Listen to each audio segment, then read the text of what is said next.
TLM है। इसमें क्या है, जब भी हम बच्चे को पढ़ाते हैं कक्षा 1, 2, 3 या 7, 8 तक भी चल सकता है। इसमें सबसे पहले 3 चीजें बताई जाती हैं। 2D शेप में 2 चीजें, लंबाई चौड़ाई, और 3D शेप में लंबाई चौड़ाई और ऊंचाई, तीनों बताया जाता है। जब 3D शेप की बात आती है तो बच्चों को हम ऐसे दिखा देते हैं कि बच्चों ये क्या है, क्यूबॉइड है या क्या है, क्यूब है। लेकिन जो उनके खुले पृष्ठ होते हैं उसको दिखाने के लिए ये TLM यूजफुल है। जब बच्चे से हम क्यूब की बात करेंगे तो सबसे पहले क्यूब किस 2D आकृति से बना हुआ है, ये बात आएगी। तो बच्चे बताएंगे कि क्यूब जो है वो वर्ग से बना हुआ है। फिर हमने कितने वर्गों को मिलाया, तब जाके हमने एक क्यूब का निर्माण किया। जब बच्चों के सामने ये खुला पृष्ठ रखा होता है तो इस चीज को समझ पाते हैं कि 6 वर्ग मिलकर कैसे एक क्यूब का निर्माण कर देते हैं। उसके बाद ही बच्चे बता पाएंगे कि कैसे किनारे हम बता सकते हैं, कितने कोने होते हैं और कितने चेहरे होते हैं किसी भी 3D आकृति। जब उनकी इमेजिनेशन में वो चीज होती है। यहाँ पर ये पॉपअप नेट है। पहले हम बच्चों को बताएंगे कि बच्चों ये एक क्यूब है, लेकिन अभी हम क्यूब के बारे में कोई बात नहीं कर रहे हैं। हमने 6 वर्ग को जोड़ा, 6 वर्ग को हमने जोड़ा। इससे हम सरफेस एरिया भी निकाल सकते हैं, वो बड़े बच्चों का है। 6 वर्ग को जोड़ा। जब हम इस 6 वर्ग को आपस में जोड़ देंगे तो ये हमारा एक क्यूब बन जाएगा। अब हम यहाँ से बच्चों को बता सकते हैं कि बच्चों इसके कितने चेहरे होते हैं, 1, 2, 3, 4, 5 और एक पीछे 6। उसके बाद बच्चों इसके कितने कोने होते हैं, 1, 2, 3, 4, 5, 6, 7, 8। और उसके बाद इसके कितने किनारे होते हैं, जिसे इंग्लिश में साइड्स बोलते हैं।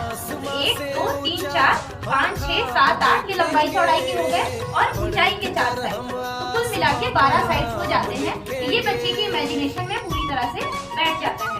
इसके अलावा छोटे बच्चों में एक शेप और है क्यूबॉइड का।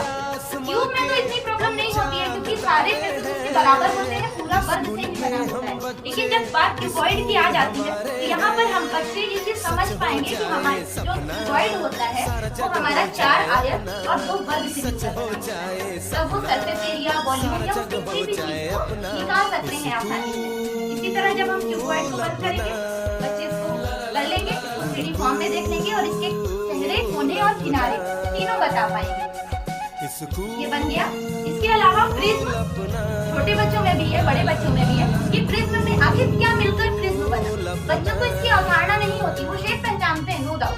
आपने उनसे पूछा कि बच्चों प्रिज्म क्या है, बता लेंगे ये प्रिज्म है। लेकिन जैसे ही आप उनके प्रश्नों को खोल देंगे वो हड़बड़ा जाएंगे, वो नहीं पहचान पाएंगे। तो जब हम पॉपअप नेट के थ्रू पढ़ाएंगे तो हम ये समझ पाएंगे, बच्चे भी समझ पाएंगे कि प्रिज्म, कोई भी प्रिज्म बनाने के लिए सबसे पहले हमें 3 रेक्टेंगल चाहिए, आयत चाहिए और 2 ट्रायंगल चाहिए, तभी एक प्रिज्म का निर्माण हो पाता है। इसके बाद बच्चे बंद करके आराम से इसके चेहरे, कोने और किनारे, फेसेस, कॉर्नर और साइड निकाल सकते हैं और इसकी अवधारणा को भी आसानी से समझ सकते हैं।